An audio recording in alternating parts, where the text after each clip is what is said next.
sebuah desa kecil di Sukabumi, cerita mistis tentang pesugihan babi ngepet telah menjadi legenda turun-temurun. Desa ini dikelilingi oleh hutan lebat dan pegunungan yang sering diselimuti kabut tebal, memberikan nuansa mistis yang mencekam. Namun, tidak ada yang menyangka bahwa legenda tersebut akan bangkit kembali di era modern. Semua berawal ketika warga desa mulai kehilangan barang berharga mereka. Uang, perhiasan, bahkan hasil panen yang disimpan di gudang lenyap tanpa jejak. Anehnya, tidak ada tanda-tanda pencurian seperti pintu yang terbuka atau jendela yang pecah. Hal ini membuat warga resah dan mulai mencurigai bahwa ini adalah ulah makhluk gaib. Pak Hasan, kepala desa yang terkenal skeptis terhadap hal-hal mistis, mencoba menenangkan warga. Jangan panik, mungkin ini kerjaan maling. Kita perketat ronda malam. Namun, setiap malam ronda tidak menemukan apa-apa. Bahkan mereka yang berjaga sering merasa kantuk mendadak, seolah-olah ada kekuatan tak terlihat yang membuat mereka tertidur. Kecurigaan mulai mengarah pada keluarga Pak Darto, seorang petani miskin yang mendadak kaya raya dalam waktu singkat. Rumahnya yang dulu reot kini berubah menjadi bangunan megah dengan perabotan mahal. Pak Darto berdalih bahwa dia memenangkan undian, tapi tidak ada yang percaya. Suatu malam Dimas, seorang pemuda desa yang dikenal pemberani, memutuskan untuk menyelidiki sendiri. Ia mendengar desas-desus bahwa di malam-malam tertentu ada sosok babi besar yang berkeliaran di sekitar rumah warga yang kehilangan barang. Dengan membawa obor dan pisau, Dimas bersembunyi di balik semak-semak dekat rumah Pak Darto. Menjelang tengah malam, suara aneh terdengar. Suara geraman bercampur langkah berat menghampiri. Dari kejauhan, Dimas melihat sosok babi hitam besar dengan mata merah menyala. Makhluk itu tidak seperti babi biasa. Tubuhnya terlalu besar, dan bulunya tampak mengeluarkan hawa panas seperti api. Dimas berusaha mengikuti makhluk itu tanpa membuat suara. Ia melihat babi tersebut mendekati sebuah rumah warga, lalu menggosokkan tubuhnya ke dinding rumah. Secara misterius, kantong kain kecil yang tergantung di leher babi itu tiba-tiba penuh dengan uang. Saat Dimas hendak mendekat, babi tersebut berbalik dengan cepat dan matanya yang merah menyala menatap Dimas. "Siapa di sana?" Terdengar suara manusia yang berasal dari arah babi tersebut. Dimas terkejut, merasa bulu kuduknya meremang. Ia berlari sekuat tenaga kembali ke desa, meninggalkan obornya yang jatuh di tanah. Keesokan harinya, Dimas menceritakan apa yang ia lihat kepada Pak Hasan dan beberapa warga. Mereka memutuskan untuk mengintai rumah Pak Darto malam itu juga. Ketika malam tiba, kelompok kecil itu bersembunyi di balik pohon rindang di sekitar rumah Pak Darto. Menjelang tengah malam, mereka melihat Pak Darto keluar dari rumah dengan mengenakan pakaian hitam. Ia membawa sebuah dupa yang mengepul asap dan sebuah kantong kain kecil. Ia berjalan menuju hutan di belakang rumahnya. Warga mengikuti dari kejauhan. Di tengah hutan, Pak Darto berhenti di sebuah gubuk tua yang sudah lama dianggap angker. Ia mulai melafalkan mantra dengan suara pelan. Kabut tiba-tiba menyelimuti tempat itu, dan dari dalam gubuk muncul sosok babi besar seperti yang dilihat Dimas sebelumnya. Babi itu mendekat pada Pak Darto, seolah-olah tunduk padanya. Pak Hasan yang tidak percaya hal-hal gaib merasa ini adalah bukti kuat. Ia bersama warga mendekat, mencoba menangkap Pak Darto. Namun, sebelum mereka bisa mendekat, babi tersebut menyerang dengan kecepatan luar biasa. Mata merahnya bersinar terang, membuat warga yang berada di sekitar langsung merasakan ketakutan luar biasa. Salah satu warga berteriak, "Itu bukan babi biasa, itu makhluk pesugihan." Warga pun tercerai-berai dalam ketakutan. Esok harinya, desa menjadi kacau. Beberapa warga yang ikut menyaksikan ritual Pak Darto mengaku mendengar bisikan-bisikan aneh di malam hari, sementara yang lain merasa diawasi oleh sesuatu. Pak Darto sendiri menghilang tanpa jejak. Rumahnya yang megah tiba-tiba tampak kusam dan penuh retakan, seolah-olah ditinggalkan selama bertahun-tahun. Namun, yang paling mengerikan adalah setiap malam, warga mulai mendengar suara geraman babi di sekitar desa, diikuti dengan hilangnya barang-barang berharga. Beberapa warga mencoba meminta bantuan dukun setempat untuk mengusir makhluk itu, tapi tidak ada yang berani menghadapi pesugihan babi ngepet. Pesugihan seperti ini tidak bisa dilawan sembarangan, kata seorang dukun tua. Ada jiwa yang dikorbankan, dan selama jiwanya tidak bebas, makhluk itu akan terus menghantui. Dimas yang merasa bertanggung jawab atas semua ini memutuskan untuk mengakhiri kutukan tersebut. Ia mencari bantuan dari seorang dukun terkenal di luar desa, yang disebut-sebut memiliki kekuatan melawan ilmu hitam. Dukun itu memberinya peralatan berupa keris pusaka dan mantra perlindungan. Pada malam purnama, Dimas kembali ke hutan tempat Pak Darto melakukan ritual. Ia menemukan gubuk tua yang sama, kini penuh dengan bau busuk menyengat. Di dalamnya, ia melihat sosok babi besar sedang berbaring di tengah lingkaran darah. Dengan keberanian yang tersisa, Dimas melafalkan mantra dan menikam babi tersebut dengan keris pusaka. Babi itu melengking kesakitan dan wujudnya perlahan berubah menjadi manusia, Pak Darto. Sebelum menghembuskan napas terakhirnya, Pak Darto berbisik, "Aku hanya ingin keluargaku tidak kelaparan." Namun, kutukan itu tidak berhenti. Dari dalam gubuk, muncul suara tawa mengerikan. Dukun yang membantu Dimas kemudian menjelaskan bahwa meski babi ngepet telah musnah, roh jahat yang bersemayam di pesugihan tersebut masih berkeliaran, mencari jiwa baru untuk dijadikan tumbal. Sejak malam itu, desa tak lagi sama. Warga yang masih tinggal sering melihat bayangan hitam besar melintas di malam hari. Mereka tahu, kutukan pesugihan babi ngepet masih ada, menunggu korban berikutnya.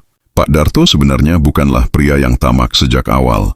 Ia dikenal sebagai petani yang rajin, meski kehidupannya selalu pas-pasan. Namun, semua berubah setelah kematian istrinya, Bu Sarti, yang meninggalkan Pak Darto dengan 2 anak kecil, Aini, 12 tahun, dan Ilham, 7 tahun.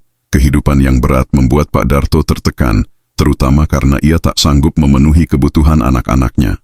Desa dikelilingi oleh legenda mistis, dan salah satu yang paling terkenal adalah mitos pesugihan babi ngepet.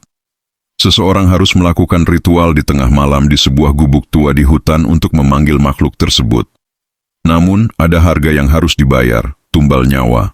Pak Darto pertama kali mendengar tentang pesugihan ini dari seorang pria asing yang datang ke desanya. Pria itu mengaku pernah menggunakan pesugihan untuk keluar dari kemiskinan. Dalam kondisi terdesak dan kehilangan akal sehat, Pak Darto tergoda. Pada suatu malam yang gelap, ia menuju gubuk tua tersebut membawa sesajen yang diminta. Di malam pertama ritual, sosok gaib muncul dalam bentuk bayangan hitam. Makhluk itu memberinya penawaran, kekayaan besar dengan syarat ia harus rela memberikan nyawa seorang anggota keluarganya sebagai tumbal. Pak Darto dalam keputusasaannya menyetujui perjanjian tersebut. Namun ia tidak menyadari bahwa tumbal itu akan diambil dari anak bungsunya, Ilham.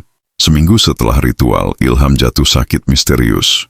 Tubuhnya melemah dan ia kerap berbicara sendiri seolah-olah sedang berbicara dengan seseorang yang tidak terlihat. Hingga akhirnya pada suatu malam, Ilham meninggal tanpa sebab jelas. Sejak saat itu, kehidupan Pak Darto berubah. Kekayaannya mulai datang, tapi ia hidup dihantui rasa bersalah. Ia menjadi sosok pendiam dan jarang berinteraksi dengan warga desa. Aini, yang kini menjadi satu-satunya anak Pak Darto, merasa ada yang tidak beres. Ia sering mendengar suara langkah kaki di malam hari di rumah mereka, meskipun tidak ada orang. Ia juga pernah melihat ayahnya berbicara sendiri di tengah malam, seolah-olah sedang berdiskusi dengan seseorang. Ketika Aini mencoba bertanya, Pak Darto hanya menjawab, "Ini demi kita, nak, demi masa depan kita." Namun, Aini semakin yakin bahwa ayahnya terlibat dalam sesuatu yang kelam. Hingga akhirnya, ketika desa mulai dihantui oleh makhluk babi ngepet, Aini menyadari bahwa sumber teror itu adalah rumahnya sendiri. Setelah kejadian di hutan, Dimas menjadi seorang pemuda yang berbeda. Ia yang dulu dikenal pemberani, kini berubah menjadi pendiam dan mudah gelisah. Malam-malamnya dipenuhi mimpi buruk tentang mata merah menyala dan suara geraman babi yang terus membayanginya. Di desa, Dimas menjadi bahan pembicaraan. Sebagian warga memujinya karena keberaniannya melawan makhluk pesugihan, tetapi ada juga yang mencibirnya karena dianggap telah membuka pintu bagi kutukan yang lebih besar. Dimas merasa bersalah. Ia mulai menyalahkan dirinya sendiri atas hilangnya nyawa Pak Darto, meskipun ia tahu bahwa apa yang dilakukannya adalah untuk kebaikan desa. Setiap malam, ia mendengar suara-suara aneh di kamarnya, seperti bisikan halus yang memanggil namanya. Pada suatu malam, Dimas memutuskan untuk mencari jawaban. Ia pergi ke rumah dukun yang sebelumnya membantunya. Sang dukun memberitahunya bahwa meski babi ngepet telah dimusnahkan, ikatan antara pesugihan dan arwah Ilham, anak Pak Darto, masih ada. Jiwa yang menjadi tumbal tidak akan tenang sebelum perjanjian itu dihentikan sepenuhnya. Dan kau, Dimas, sudah terlibat terlalu jauh. Saran sang dukun adalah Dimas harus menemukan seseorang yang benar-benar mengerti ilmu hitam untuk memutuskan ikatan ini. Dimas merasa tidak sanggup lagi menanggung beban ini, tetapi ia tahu ia tidak bisa lari. Ketika teror di desa semakin menjadi-jadi, seorang musafir bernama Ki Umar tiba di desa. Ki Umar adalah seorang lelaki tua dengan janggut putih lebat dan tongkat kayu yang selalu digenggamnya. Ia dikenal sebagai seorang pengembara yang ahli dalam menangani ilmu hitam. Warga desa awalnya skeptis, tetapi setelah Ki Umar berhasil menghentikan serangan mendadak dari makhluk bayangan di salah satu rumah warga, kepercayaan mereka tumbuh. Ki Umar mengumpulkan semua warga dan meminta mereka untuk menceritakan kejadian yang sebenarnya. Dimas akhirnya mengaku tentang apa yang ia lakukan di hutan, dan Aini, yang merasa sudah tidak sanggup lagi menyimpan rahasia keluarga, mengungkapkan semua tentang perjanjian ayahnya dengan makhluk gaib. Ki Umar menjelaskan bahwa untuk menghentikan teror ini, mereka harus memutuskan perjanjian dengan makhluk gaib itu. Namun ritual ini sangat berbahaya, karena melibatkan konfrontasi langsung dengan arwah Ilham dan makhluk pesugihan itu sendiri. Pada malam yang ditentukan, Ki Umar, Dimas, dan beberapa warga yang berani pergi ke gubuk tua di hutan.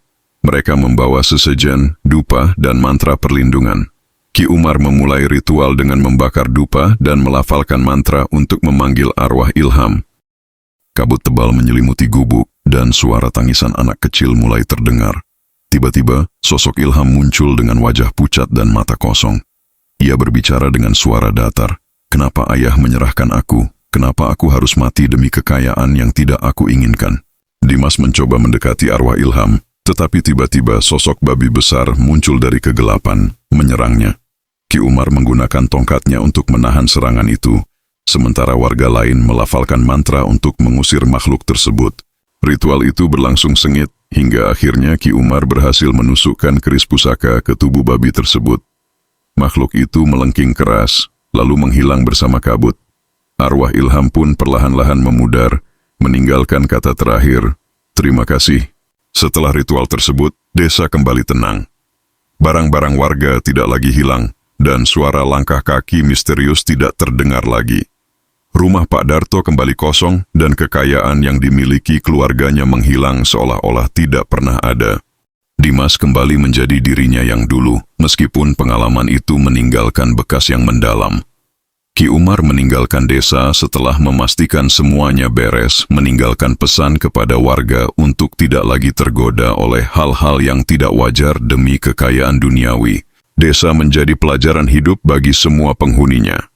Pesugihan babi ngepet tidak lagi menjadi cerita yang hanya ditakuti, tetapi menjadi pengingat bahwa segala sesuatu yang melibatkan kekuatan gaib selalu membawa konsekuensi yang mengerikan.